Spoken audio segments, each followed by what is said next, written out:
Is anybody else a CrossFitter and did CrossFit Open? I'm a CrossFitter, but I don't need to do the Open. Yeah, it was brutal. That's how I felt. I did not know. I don't typically do double unders just because of all my knees. All my knees. I have 100 knees and I've had 10 knee surgeries, and so jump rope is just not my friend. I can do it. I just don't. I don't get a good payoff from it. All of the like mental wins I pay for like 2 weeks of not being able to walk. So yeah, I tell people they are no longer in my best interest to do. It's not that I'm physically unable to do them, but they don't do anything good for me, so I don't do them anymore. There's so many other choices of things for conditioning, like and getting in shape, that I'm like, I gotta pick and choose the ones that like destroy my knee. I'd rather lift some heavy weights and destroy my knee than jump double unders, but you know, we just have to pick. Awesome, guys. Well, we've got some good stuff. And obviously crushed the call. Thank you, Leah, for Coach Leah, for leading the call. The past 2 weeks have been about sort of awareness around food, doing our food journal and sending it to your coach, and then looking at what you eat the most in packaged form and investigating the wrapper. So if you haven't done either of those two tasks, I still encourage you to do it. We're we in Fitme, we use the minimum effective dose. I don't know if you've ever heard that phrase before, but we like to use the minimum effective dose of those kind of tools because they're tools. They're really good tools. But if you can get where you want to be through Fitme plates, from moving every day, from, getting rid of processed junk, from avoiding fast food, from saving treats for occasions, like that's our base. But we want other tools in our toolbox, like being able to do a food journal audit and say, like, what am I really eating, and learning about it. Flipping over labels is just a part of our foundation. What are we eating? So like, these are all really, really good tools. But I know some people are like, oh my God, my fitness pal told me 1,200 calories. And now what do I do? Like there was a lot of like good discussions. I consider that good when we have those like little freak out moments and we're like, what is this? Those are great discussions to have with your coach. And if you flipped over a food label for the first time and you were like, what in the heck is this? Perfect. Those kind of awareness pieces are exactly what we were trying to do. This week, I'm excited to give you your task for the week. But before we do that, I just kind of wanted to give you something to look forward to that's coming up later this year. And so last year we had some Fitme events planned and we had to cancel them with COVID. And this year we have some cool stuff in the works. And so we don't have dates yet or anything, probably late summer, early fall, but we're putting together a really special weekend, one on the East Coast and one on the West Coast. And these events won't just be meetups. These events will be like a coached weekend. So if you come to that event, it would be like taking what you're already doing and putting it on steroids. You would have like the opportunity to learn, to grow, to get uncomfortable, to be coached in person, and sort of like accelerate everything that you're doing in a weekend format. So more details to come, but I just wanted to give you an idea that is on the horizon. We're putting that together and I'm super pumped about it. I can't wait. And we will do one East Coast and one West Coast. I know there's going to be people like Marlena who are just going to have to pick one of the coasts. I know not everybody lives together, but at least if we do one on each coast, you might pick your favorite one. You can go to both. You can do whatever you want. So more details on that to come. So, okay, I get to stand. I love standing lately for our coaching calls.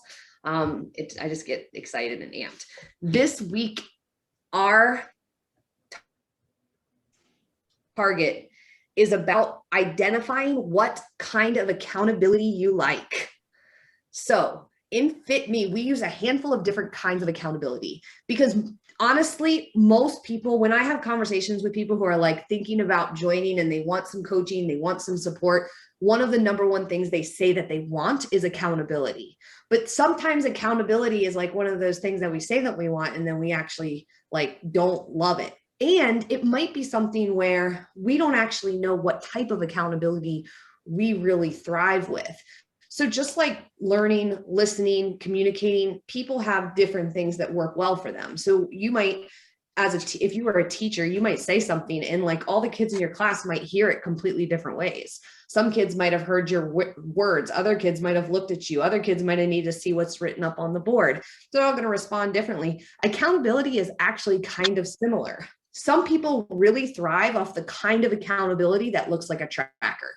They like to see the tracker turn colors. They enjoy filling it out. It feels good. They like the back and forth of that kind of communication, and that accountability structure works really well.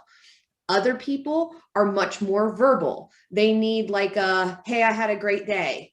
And that feedback. Okay, great. Awesome. What are you going to do tomorrow? That sort of like looser flow accountability. Some people do well with having clear milestones in the near future. So I've coached a handful of people who, it doesn't matter what we're doing, if we don't have something on the horizon, they are really struggling to move forward, even if it's just a date, if it's a thing to look forward to. Some people really thrive with that type of accountability. Other people need, a more loose structure. They don't like the feeling of a tracker. It makes them want to rebel. In fact, just filling out the tracker makes them mad about it. And then they would do worse than if they didn't have the tracker. So then they need some other kind of accountability, whether that's a call, whether that's, again, a verbal touch, whether that's like a screen capture, or there are so many different options. But one of the things I want everyone in Fitme to be empowered with is the idea that it's not pass fail. It's not all or nothing. It's finding what works for you and being able to ask for it, because this is your journey and we have a lot of different tools, but at the end of the day, they're not all going to work for everybody. So you have to be able to say, well, why isn't this working? Is it just because I don't want to do it? Or is it because this structure of accountability is not my favorite? And I actually do much better with this. And then being able to say to your coach, I'm the kind of person that really likes this. This helps me be successful. Because then once your coach knows that, then they can help set that framework for you. And maybe you don't even know, and that's okay too, but have that conversation. Maybe you can look at other places in your life that you've been successful. Are you someone who likes to study? Like, do you enjoy having notes and, PDF documents to look over? Does that help you? Are you someone who needs a paper tracker? Like someone who would thrive in a journal if only they could boxes, like that feels awesome. Meanwhile, spreadsheet feels sad. Like, are you someone who likes having the colors on the spreadsheet and the numbers? There's so many different options. But at the end of the day, the one that we pick is the one that our coach can hold us accountable to. Because again, the accountability part is this uncomfortable thing. There's going to be pieces of things we don't want to do. And so the hump we want to get over isn't the method. The hump we want to get over is the work that needs to be done. So if you are saying like, I want to commit to doing 3 Fitme plates or 2 Fitme plates a day, I need that accountability in my life. There are multiple ways that a coach can help you with that. And the hard part's going to be doing the plates, but the hard part shouldn't be like turning the tracker to 2 or taking a picture of your plate and posting it, or not knowing what to do because you don't have the PDF. So like, those are the things we want to get past so that you can get to the hard work of, well, like, how do I buy the food to put in my house so that I can eat these healthy plates? Or how do I do portion sizes so that they make sense for me? That's what we want to help you with. So your task for the week, or your target, is to communicate with your coach. What kind of accountability do you like? What do you thrive? What kind of settings do you thrive in? And how can you maybe beef up whatever you're doing to support that? I mean, we can't all say like, I want you to like move into my house and keep me accountable all day. Because that would be nice. I've actually imagined that, like Fitme camp for a month and I would just have everybody and we would just do life together. But that's kind of fairy tale, at least at this point. So within like the boundaries of what we have, thinking about this can be incredibly valuable. So I'd love to open it up and hear from you guys. I would love to hear if you are somebody who already knows the answer and you are somebody who has a clear idea of the kind of accountability that works for you. I also, the other piece of accountability is the hard conversations. So if you think about it, like if you are someone, what kind of feedback do you like? And being able to verbalize that, you know what I mean? Like when I'm struggling, I like to have a conversation. Again, like just knowing how you like to receive feedback is a piece of this too. So I'd love to hear from you guys. What are your thoughts? I like the tracker because it holds me accountable, but at the same time, I will sometimes hide from it. Like Lauren will tell you, like in December, I just stopped filling it out because I was doing so horrible with my eating around the house, or at least what I thought was horrible. I mean, it wasn't great, but you know, and so I was having to put too many reds. So it's good when I suck it up and fill it in, but I tend to kind of steer away from it when, you know, I have to put those red boxes because you don't want to put the red box. I'm so glad you said that, Nikki, because that is the part that's hard about accountability. Is in theory, it's supposed to hold you not just to your perfect, you know, actions, but to the parts that aren't good too. Like if you were going to commit to 10K every day for a month, and then you made it to day 7 and then you fell off, and then you're just like, I'm not doing this anymore. I'm not filling that out. I'm off. Really, the way that accountability should work is that one's just like a little blip, and then you get back to it. So it's holding you accountable for the entire month rather than just like a perfection goal. But it is hard sometimes, especially if you want to be successful. Like you're like, I'm doing this to be successful, and you get that feedback. It's a really good one, Nikki.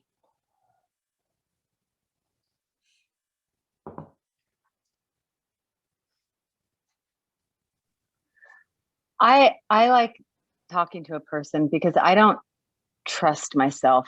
At any moment I could just blow it off and find an excuse for it.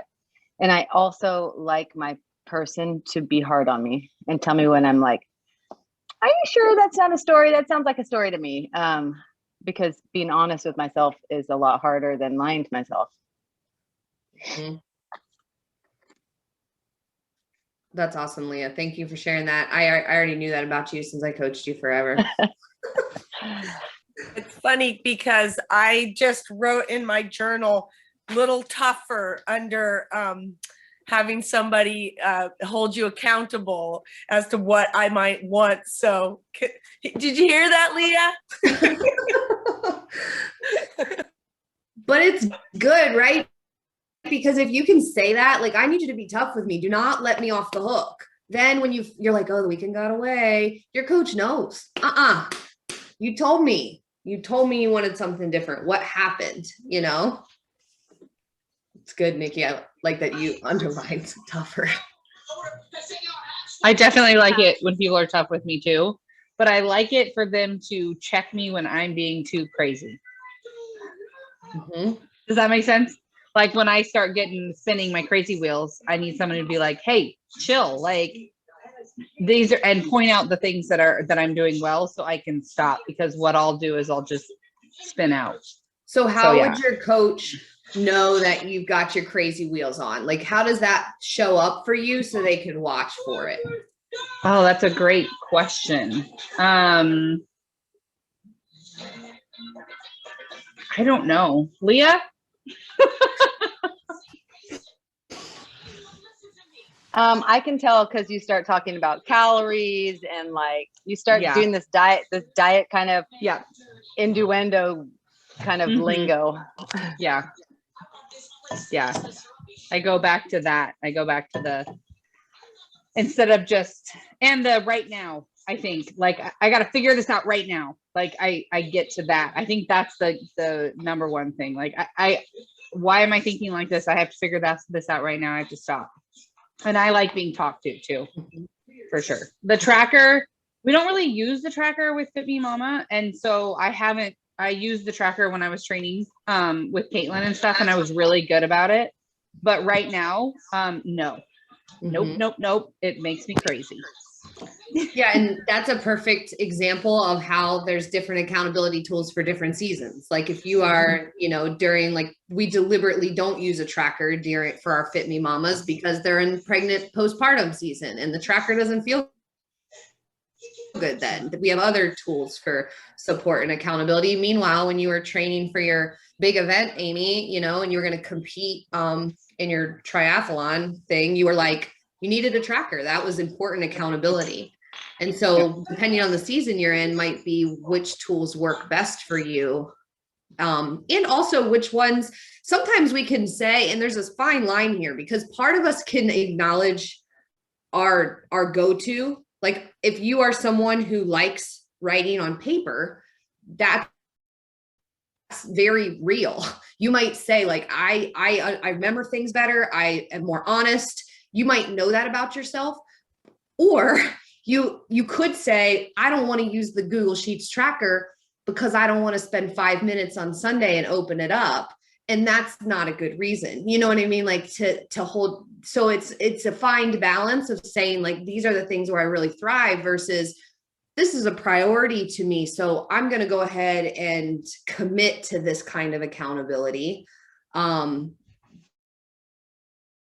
Because I know it will help me, because it will help me to look at an entire month and say, look at this is, you know, I actually did do this. I mean, sometimes accountability works backwards like that. Just by sticking to the tool, you're able to kind of pop the balloon of lies that you told yourself when you're like, this month was actually crap. I didn't do anything. But because you used your tools, you've stuck to some structure and accountability, your coach can be like, hey, come on, look at this. Like, this is actually really solid. Like, look what you put together. And then you can like pop that balloon of lies and you're like, okay, you're right. Like, this was pretty good. Because you use that accountability tool, whatever it is that you use. I like that you just said that, Christy, because my coach, Christy J, helped me with that a couple of weeks ago. I was feeling pretty unsuccessful. And she looked back at my tracker and said, well, actually, really, you're doing okay. And did you see this? And did you see that? I'm like, no, I didn't see that at all. So that was good. Yeah. And if we, like what Nikki was saying, if it's like today was, I have a red day, so I'm just not going to put it. Like we end up in that not putting it. We're actually like not getting a clear picture of what we're doing. And then we just tell ourselves stories. Or it's like, again, it works both ways. Or you're like, I'm doing everything right. I don't know what's wrong. Like, why haven't I lost any more pounds? But really, like, there actually are some layers to peel back, and the accountability structures and the tools can help your coach see, like, you know, you are doing well. Turns out though, every weekend for the past, 6 weeks has not been awesome. So you're doing really great in the week, not so great on the weekend. So then they can help hold you accountable on the weekends. I've been using my tracker to help me break the all or nothing thing. Because when I'm on, I'm really on. And when I'm not, if I don't have that data point, like if I don't, let me see how to put this. We talk a lot about using the tracker for accountability, but using the tracker to consistently show up for ourselves. And that consistency, like what we're looking for is not perfection, but the consistent showing up. So I talk a good game, man. I truly believe that. Like when I'm telling people and we're having that conversation, I mean it with my whole heart.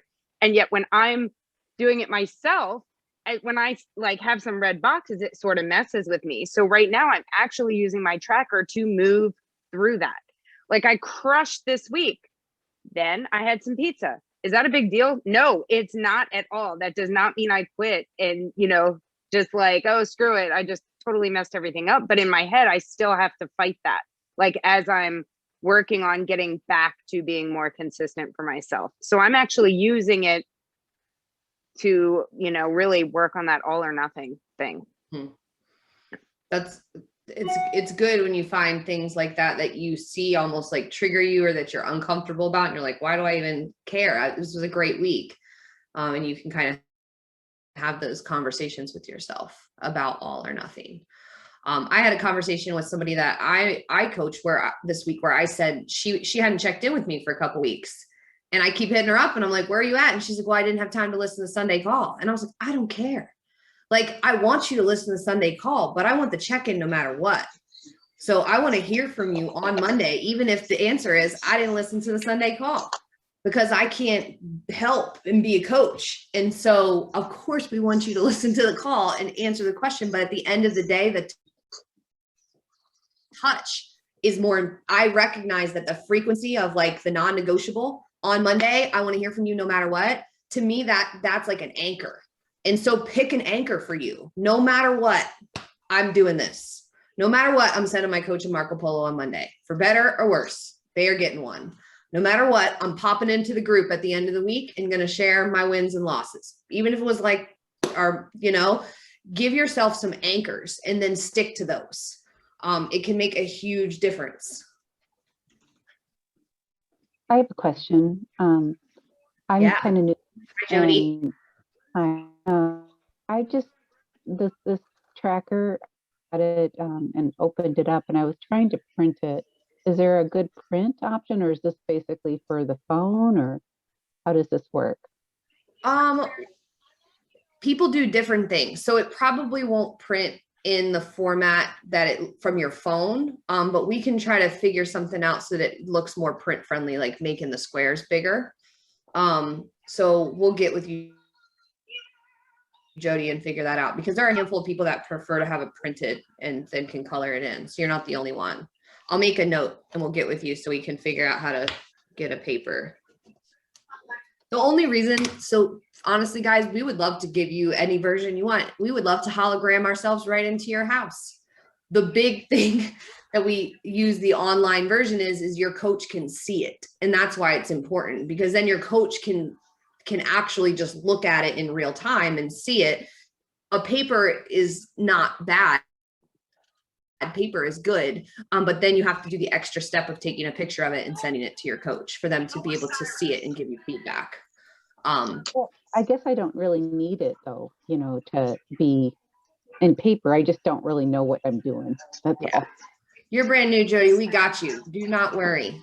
We will help you out. I keep a paper one because I like that and I like stickers and things, but I fill the one out online just so my coach can see it. And then I keep track of a couple of different things on my own, my paper one too, but I know that that's a tool for the coaches to use. And so to help her help me, I do fill that one out, even though I keep track of some different things on my own. I think that's a really great method. And I encourage people to do that too. Like if you are someone who likes paper, use paper all week long and then just dump it into your tracker. Take 10 minutes and put it in there once a week, and then your coach can see it. And even though like it feels like, man, well, I don't want to do that. You guys would do this for anybody else in your life. You would take 10 minutes to do something for anybody else. Most of you guys are givers at your core. And so do the 10 minutes of like admin for yourself. It's okay. That's part of it. It's important.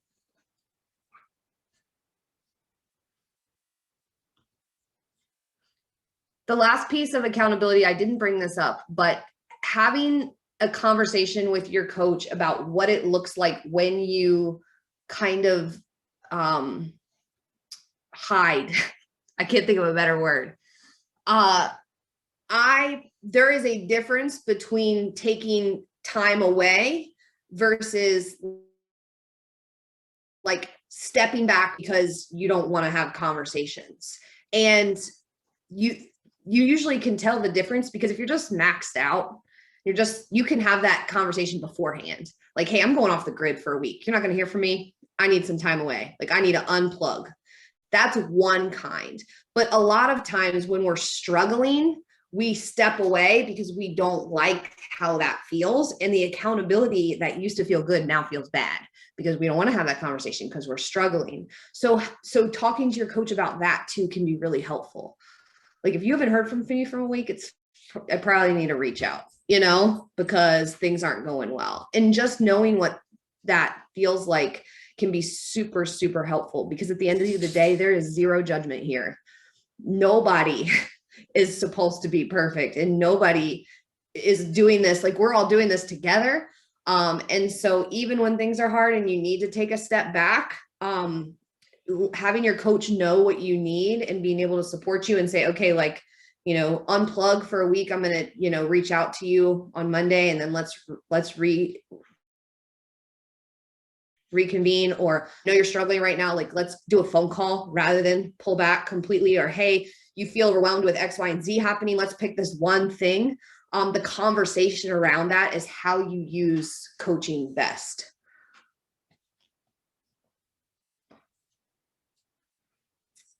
Any other thoughts or questions? So everybody knows what they're going to do. They're going to talk to their coach about what types of accountability they like, how they thrive, and what they need.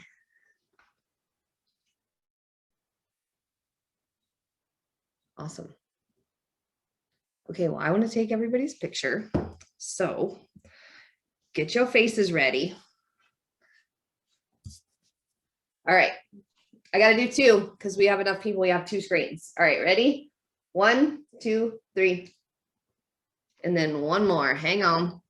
You don't know which one you are, so you have to smile at both. 1, 2, 3. All right, guys. I love this chat. Thank you for being here. I love seeing your faces at the beginning of the week. Have a fantastic week, and we'll see you guys soon.